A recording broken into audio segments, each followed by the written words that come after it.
본 방송은 2025년 방송통신위원회 방송통신발전기금의 지원사업 일환으로 제작된 작품입니다.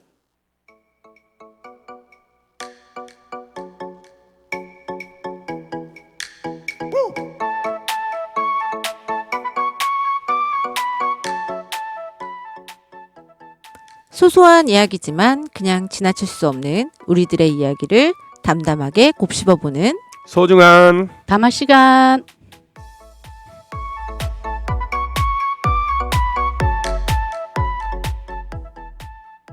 안녕하세요. 경발년의 소담소담의 저는 김배정이고요. 저는 문나연입니다. 그리고 저는 차 박사입니다.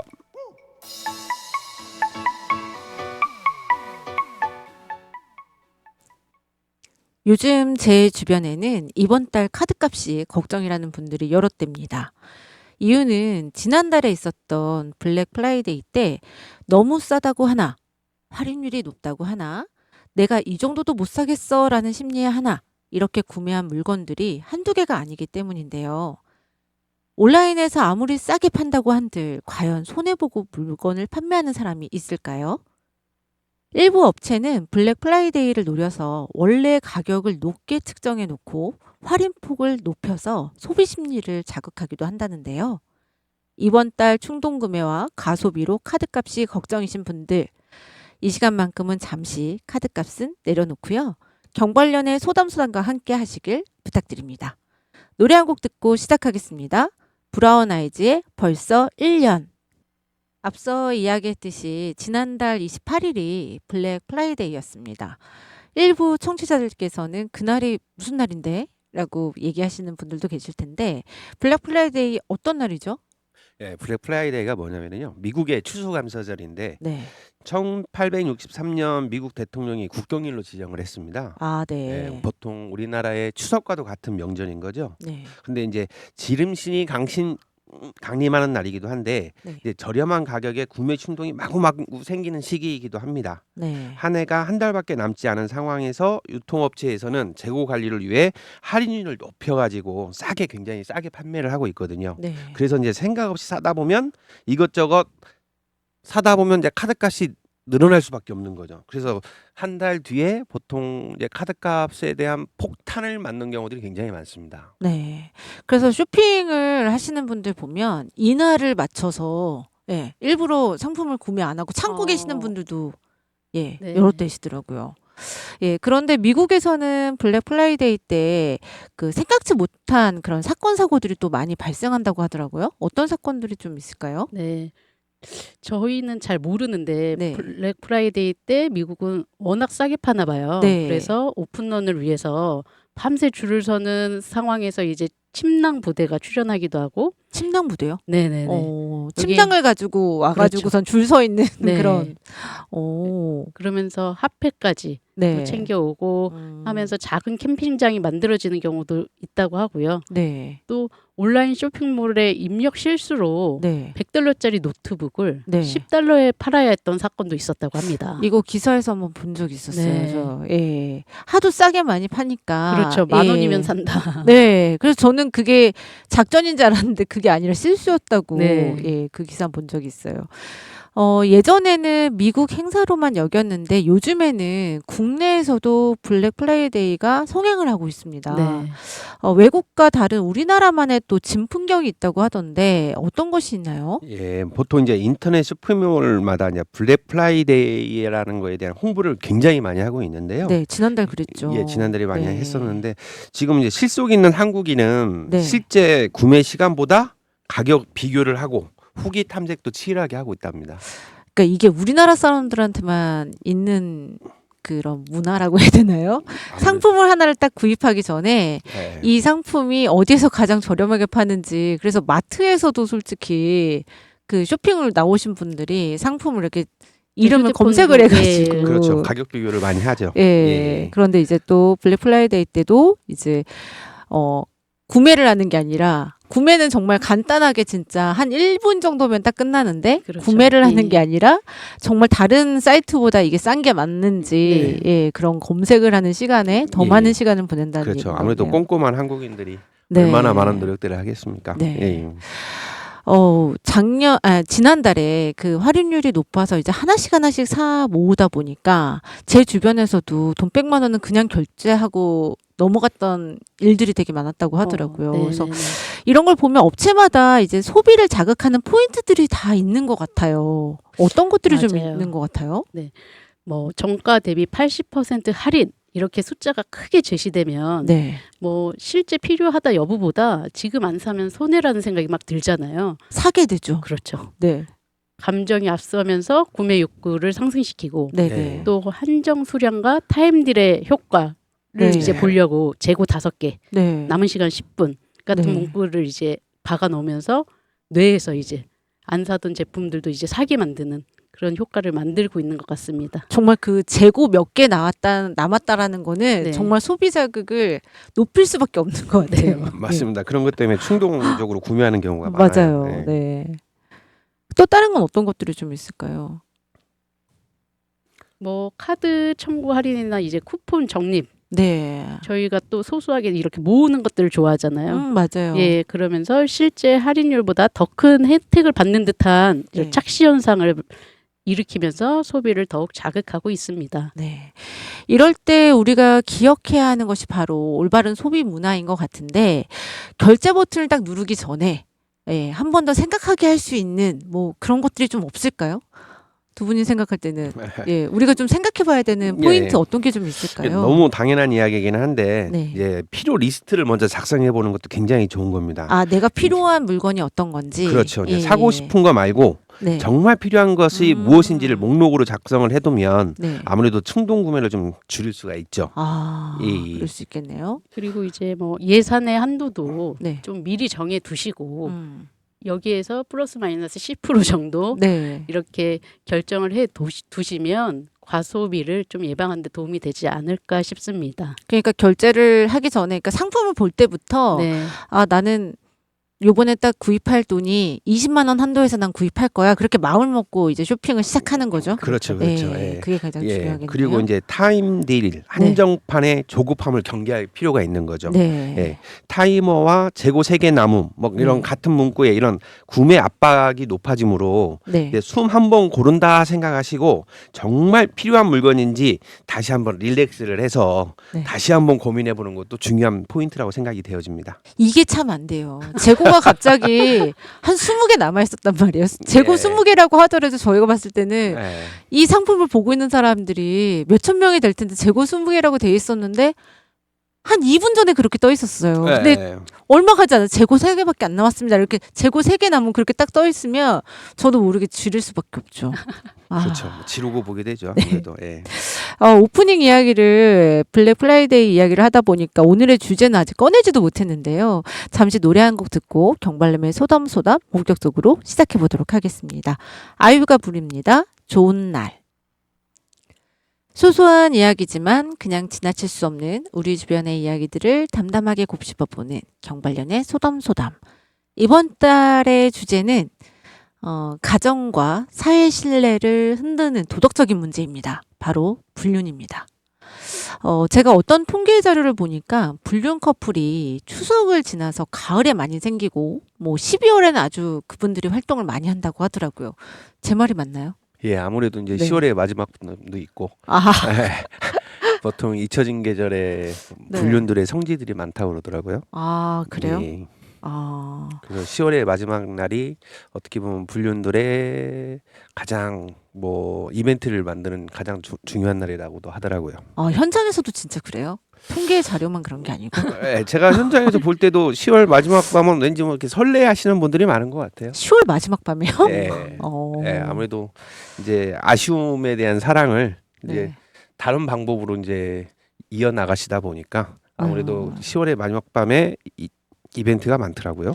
아니 뭔가 우리가 남성을 이야기할 때 네. 가을에 네. 많이 설레한다. 네네. 가을의 남자 그런 네. 이야기가 많잖아요. 봄바람, 가을. 봄바람은 이제 여성이고 예, 남자는 가을에. 가을이죠. 예. 근데 아무래도 그 남성분들이 네. 적극적으로 어떤 행동을 하게 되면 불륜이나 커플이나 어떤 것들의 아. 결과가 이어지는 것 아닌가라는 생각도 아. 드네요, 갑자기. 그러네요. 그래서 남자들은 가을을 조심해야 됩니다. 여자는 봄 조심하라고 봄 얘기는 조심해요. 하더라고요. 예. 예. 사회적으로 불륜을 이야기할 때 우리가 앞뒤로 붙이는 단어들이 좀 다양해요. 그렇죠? 네, 어떤 것들이 좀 맞아요. 있을까요? 가정 파괴나 맞아요. 뭐 배신 이런 건 아. 당연한 건데 네. 그래도 좀 감성적으로 간다면 슬픈 불륜, 뭐 운명적, 아니면 너무 좋게 상혼 간다. 이혼, 뭐 이런 너무 것들이 좋게 있죠. 간다. 네. 근데 어. 불륜이라는 그 단어 자체가 네. 되게 강한 감정을 네. 불러일으키잖아요. 네. 그래서 앞뒤에 붙는 그 수식어에 따라서 뭐 네. 뉘앙스나 음. 판단이 완전히 달라지는 거죠. 네. 뭐 내가 하면 로맨스, 남이 하면 불륜. 내로남불. 네, 그렇게 네. 가는 거죠. 네. 네. 어찌 보면 또 좋게 얘기하면 이루어질 수 없는 사랑. 아, 네. 좋은 얘기는 혼자 다 하는 것 같아. 이루어지지 네. 말아야죠. 네. 이루어질 수 없는 사랑을 이루면 네. 굉장히 감내해야 될 고통들이 많습니다. 아. 예, 저희가 불륜에 대해서 오늘 이야기를 할 건데 우선 첫 번째 사건에 대해서 먼저 이야기를 좀 드리려고 합니다. 지난해 1월에 충청북도에서 발생한 사건인데요. 베트남 출신의 귀화 여성이 지금으로부터 1년 전쯤 25주차 정도 되는 아이를 출산했다고 합니다. 집에서. 그런데 사산아를 출산했다고 해요. 그러니까 태어나면서부터 아이가 이제 죽은 상태에서 태어난 거죠. 사산아니까. 여기까지는 그럴 수 있다고 싶은데 이 여성은 출산 후에 그 아이를 냉장고에 있는 냉동고에 유기했다고 합니다. 이유가 뭔지 혹시 아시나요? 뭘 것 같으세요? 그 아이가 남편의 아이가 아니었기 때문일까요? 역시 아니면은 다르시네. 아, 맞아요. 예. 예, 그 아이가 남편의 아이가 아니었기 때문이었다고 하는데, 이 여성은 오랫동안 남편하고 이제 각방 생활을 해왔다고 해요. 그런데 이제 아이를 출산하게 된 거였던 거죠. 그래서 남편에게 그 불륜 사실이 발각될까 싶어서 그런 범행을 저질렀다고 합니다. 그런데 이 사실이 알려진 것은 시어머니 때문이었다고 해요. 시어머니가 냉동고에 있는 아이를 발견했기 때문인데 이 사실이 알려지자 이 여성은 이전에 이제 초등학교 딸이 또 하나 있었나 봐요. 남편과 사이에서. 딸을 놔두고 차로 도망을 가던 중에 이제 경찰에게 잡히게 되었다고 합니다.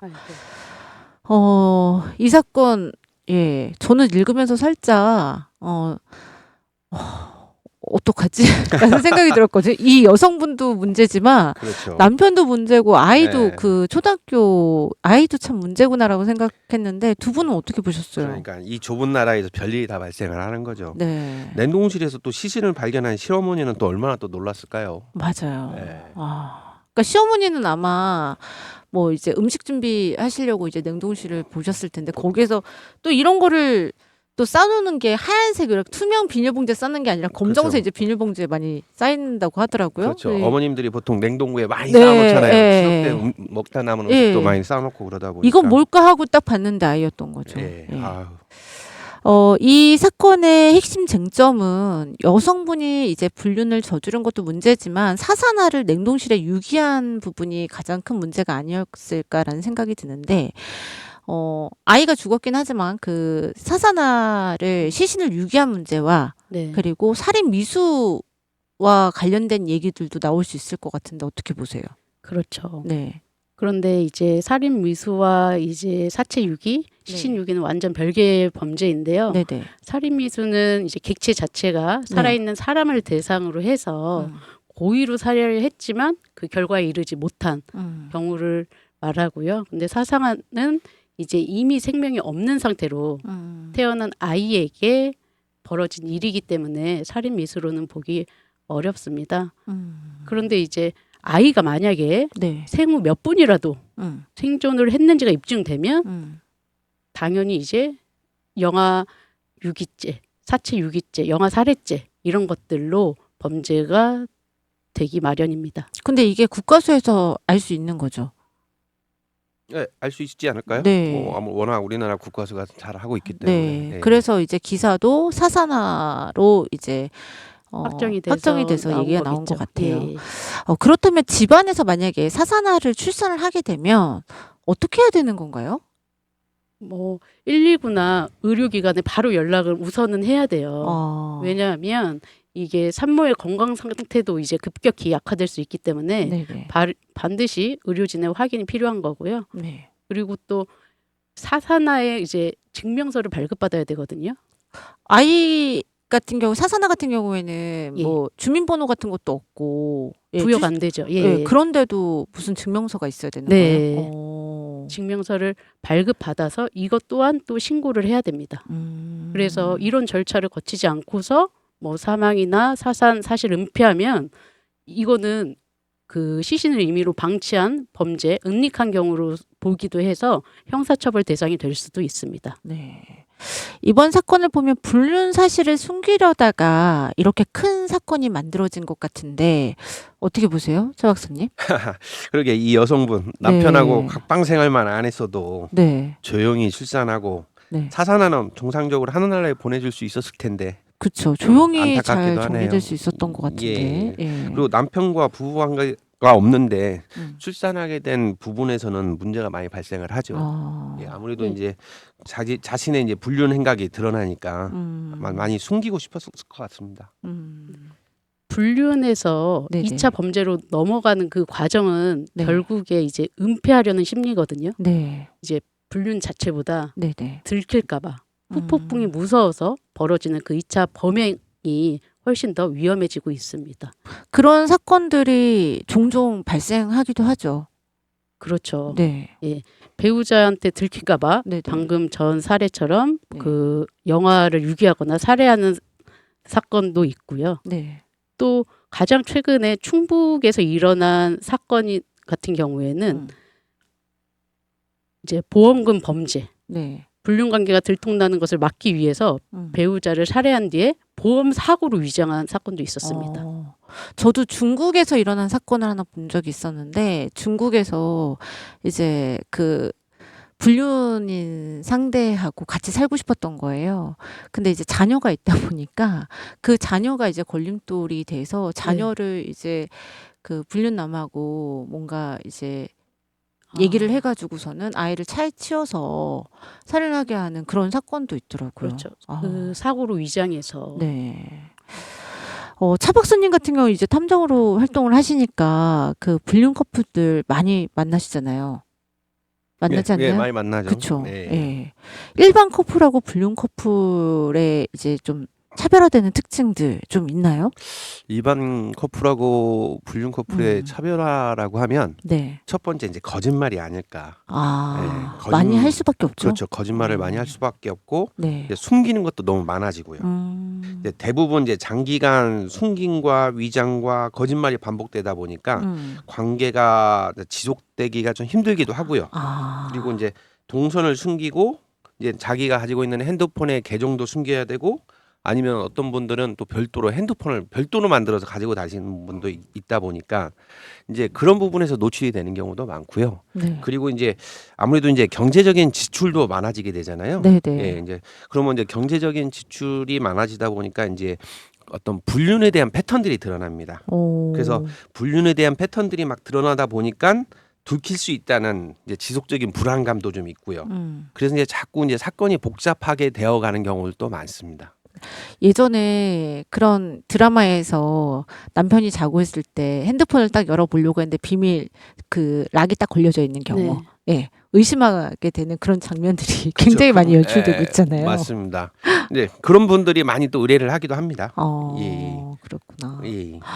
그런 부분들이 있었구나. 어떻게 보면 이제 그 의뢰인들은 좀 많이 예민해져 있기 때문에 네. 어떻게 보면 남편분이나 아니면 와이프 여자분에 대한 부분들이 좀 세세하게 좀 집요하게 좀 바라보는 시각들이 좀 있거든요. 그러다 보니까 이런 패턴들이 읽혀지기도 하고요. 네. 예, 그래서 그런 것도 있을 것 같아요. 이제 그 어떠한 일이 딱 터지면 반응이 일반적이지 않는 경우들. 그럴 수 그쵸? 있죠. 예. 뭔가 왜냐하면 숨기는 게 있어서 그런 건지, 예. 예. 일반적이지 않은 반응들을 보이는 경우도 있는 것 같아요. 그렇죠. 많이 극단적으로 많이 가기 때문에 네. 보통 그런 경우에 이제 남자분들 같은 경우는 폭행으로 이어지는 경우도 많습니다. 아. 예, 그래서 아니라는데 왜 그래? 그러면서. 그래서 이제 폭행으로 이제 무마를 하고 싶은 것도 좀 있고 강압적인 행동으로 무마를 해서 그걸 좀 숨기고 잠시라도 좀 회피하고 싶은 심정으로 폭행을 저지르는 경우도 많아서 정말 조심해야 될 부분이기도 합니다. 그러니까 논리적이지 못해지는 그렇죠. 것 같아요. 상식에 벗어나는 행동들을 하면 뭔가 네. 의심해 볼 필요가 있는 거죠. 보통 남자들은 논리적이지 못해서 주먹이 먼저 나가는 경우도 많거든요. 예, 조심해야 됩니다. 예. 네. 그런데 이런 그 불륜 커플들이 우리 주변에도 굉장히 많다고 알려져 있는데 솔직히 언론에서는 그렇게 많이 알려지는 건 아니라고 하더라고요. 그렇죠. 네. 이제 가장 큰 이유는 네. 불륜이 범죄가 아니기 때문에 언론에서 다루기에는 한계가 있는 부분이 있어요. 네. 그래서 형사처벌 대상도 아닌데 음. 사건의 그리고 또 본질이 불륜이어도 음. 경제적 문제나 가정 갈등, 양육 스트레스처럼 다른 명분을 중심으로 이제 서술하는 경우가 많으니까요. 네. 그 불륜은 뒤로 감춰져 있는 거죠. 이 사건의 경우 그 베트남 여성은 아이를 낳고 사산된 아이를 냉동실에 두고 곧장 도주해서 이제 경찰에 체포된 상황이거든요. 네. 근데 검찰과 경찰은 이 여성이 초동생 이제 딸이 있으니까 사건 후에 이제 도주한 점을 봤을 때도 딸이 있는데도 그렇게 도주했다고 생각을 하니까 이제 구속영장을 청구해야 한다라고 얘기를 했다고 해요. 네. 근데 법원은 수사에 협조적이고 뭐 추가 그러니까 도주 우려가 없다라고 판단을 해서 불구속 수사를 이어가고 있다고 합니다.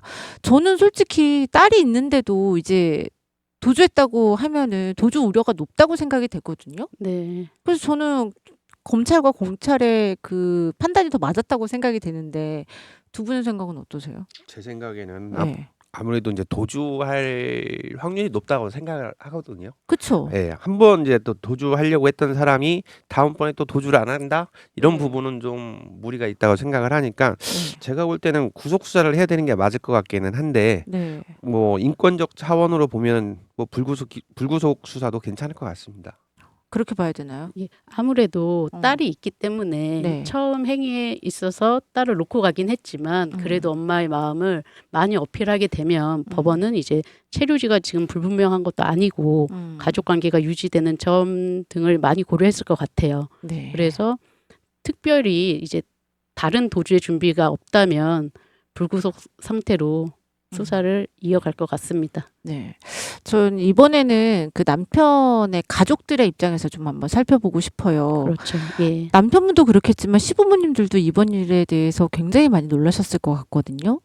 이번 일을 저지른 부인과 그리고 며느리를 대하기가 많이 힘들 수도 있고 그 속으로는 굉장히 열불도 날 수 있을 것 같은데 이런 경우에 시댁에서 나도 모르겠다 법적으로 대응해야겠다라고 생각을 한다면 어떤 대응을 할 수 있을까요?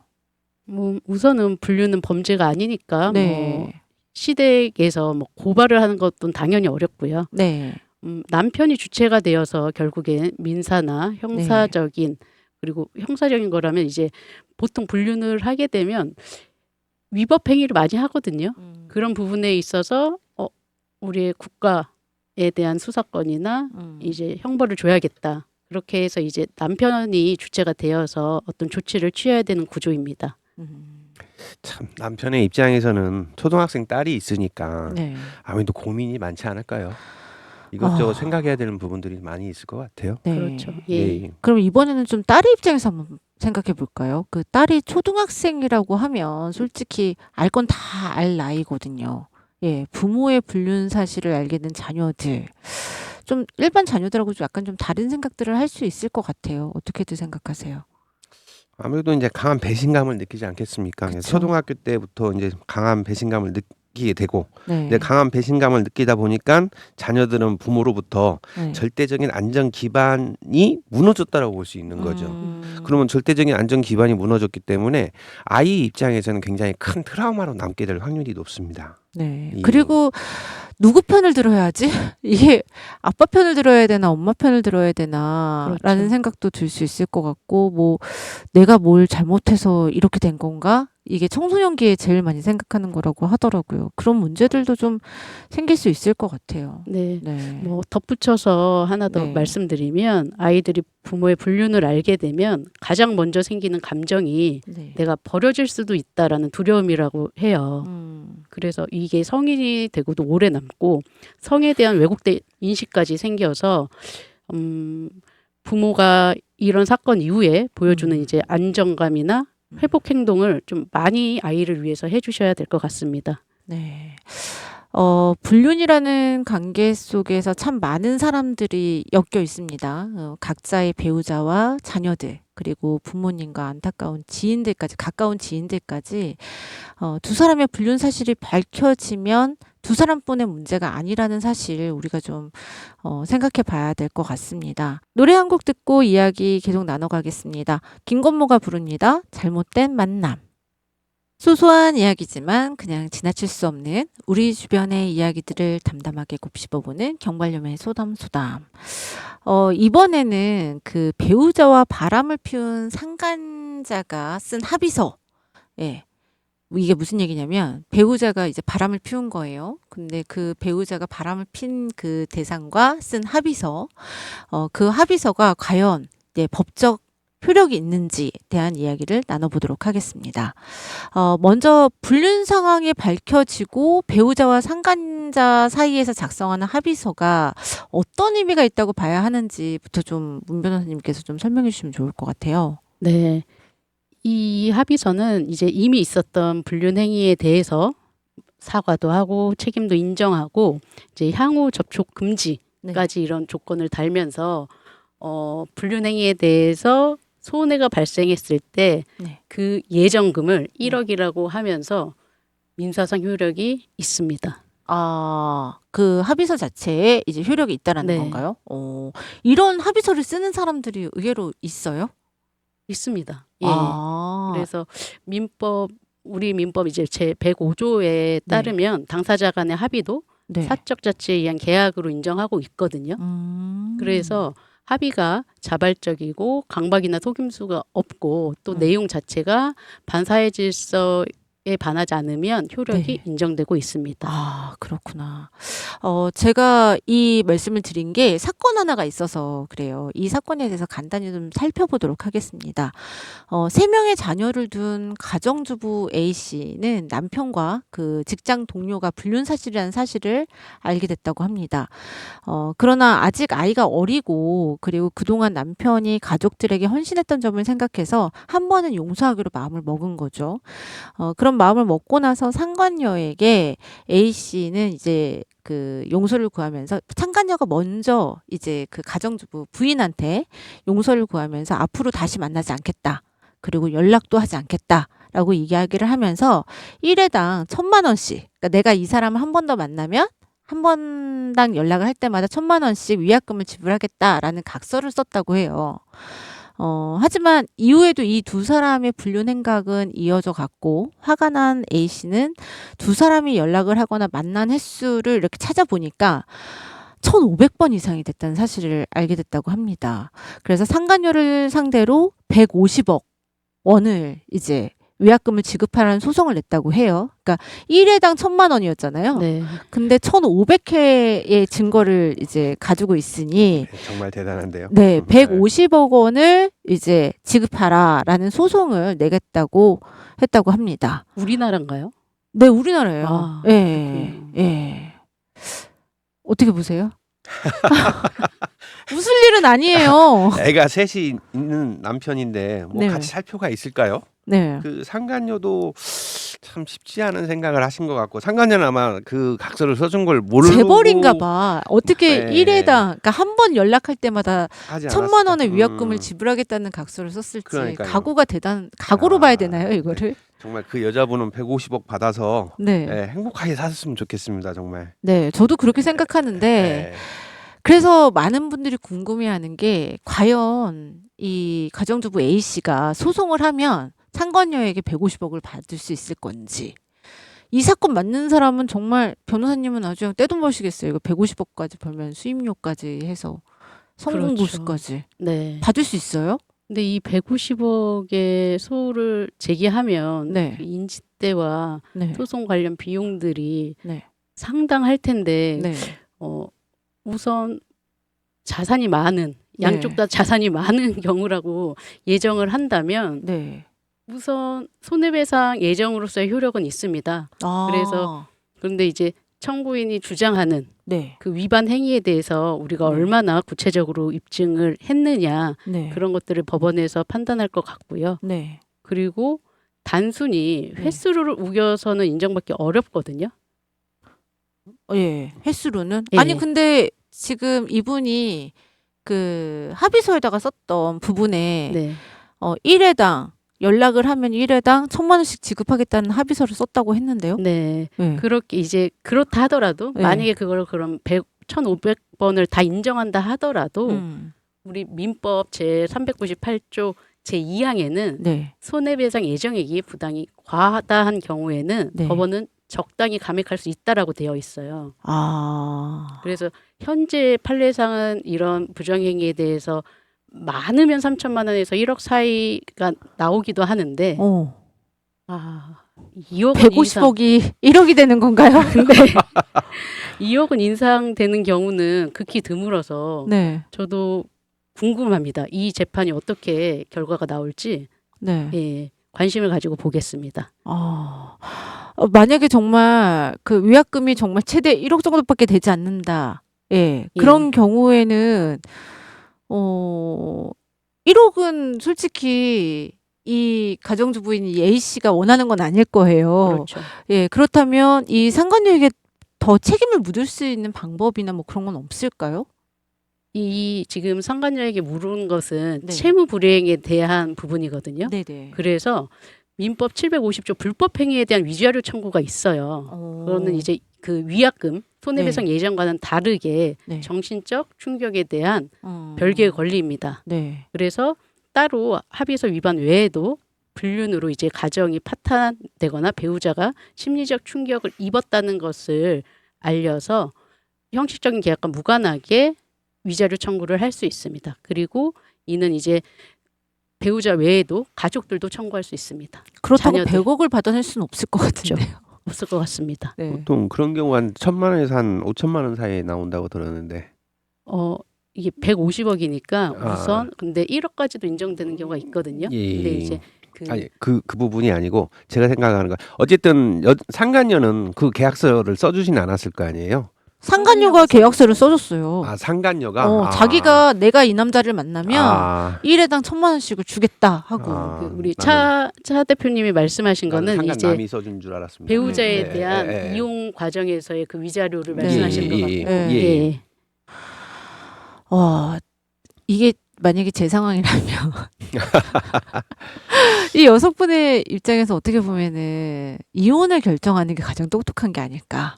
그나마 1억 정도는 어쨌든 여자분한테 그 받을 네. 수 있는 돈이잖아요. 예, 그거와 이런 남자가 어떻게 살아요? 어떻게 살아요? 그게 예, 가장 중요하죠. 예. 예. 그렇다고 하면 빨리 이혼하고 남편하고 재산 분할해서 사는 게 나을 것 같은데 문 변호사님이 보시기엔 어떠세요? 만약에 이런 분이 상담을 왔다라고 하면 우선 네. 당사자의 의사가 가장 중요해요. 살 거냐 말 거냐? 네. 이렇게 상담을 하다 보면 정말 저는 이혼할 거예요라고 말씀을 하시는데 제가 이렇게 상담을 진행하다 보면 절대 못 하겠구나라는 생각이 들기도 해요. 아, 예, 이렇게. 그런 경우는 저희도 많이 그렇습니다. 그래요? 예. 그래서 이 바람핀 남편의 문제 행위 정도가 문제가 되는 게 아니라 이혼을 하려는 당사자 그 와이프의 의지 그게 가장 중요한 문제일 것 같습니다. 150억 지급 소송을 내겠다라는 거는 이혼하겠다는 생각을 가지고 있는 거 아닌가요? 아니에요? 아닐 우선은 수도 이혼을 있어요? 안 하고도 150억의 손해배상 청구는 당연히 할 수 있습니다. 아, 네. 이 경우는 또 그렇군요. 이 상황에서 남편이 배우자에게 각서를 써줬어요. 이 1회당 위반 시마다 1,000만 원. 남편에게도 청구할 수 있어요. 이혼을 하지 않고서. 150억이 가지고 있을까요? 과연? 이 상간녀가 이제 헤어지고자 하는 각오가 그만큼 컸다라고 봐야 될 것 같고요. 우선은 이 이야기는 여기서 좀 마무리를 짓도록 하겠습니다. 저희는 노래 한 곡 듣고 다시 찾아뵙도록 하겠습니다. 마야가 부릅니다. 나를 외치다. 소소한 이야기지만 그냥 지나칠 수 없는 우리 주변의 이야기들을 담담하게 곱씹어보는 경발년의 소담소담. 오늘은 이제 불륜 이야기를 지금 저희가 나누고 있는데 이번에는 이것도 불륜으로 봐야 하나? 조금은 알쏭달쏭한 이야기를 좀 해보려고 합니다. 제가 인터넷에서 본 사연인데요. 좀 사연부터 좀 소개시켜 드릴게요.